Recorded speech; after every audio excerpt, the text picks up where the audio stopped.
আয় আয় এ যাক অবশেষে সিমিনর এ টিনের উপর উঠলে এর অবস্থা এরকম হয়ে যায়, মানে খাবার যে নামবে এর কোনো উপায় নাই, ও শুধু এরকম করতেই থাকবে। অত্যাধিক বাজি। আমার বাসার প্রথম এটা বাচ্চা ছিল, এখন সে রানিং পর্যায়ে আছে, ডিম বাচ্চা করতেছে আলহামদুলিল্লাহ। ডিম দিছে, ডিম নিয়ে বসে আছে মাদি কবুতরটা।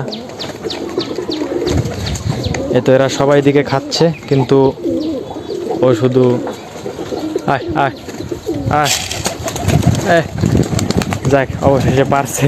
পলক কাটা আছে, তারপরও অত্যাধিক বাজি আলহামদুলিল্লাহ। বিকালবেলা কবুতর ছাড়ছি, সবাই এখন খাওয়া দাওয়ায় ব্যস্ত।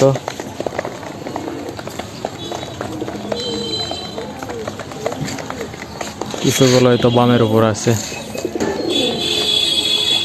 আয় আয় আয়।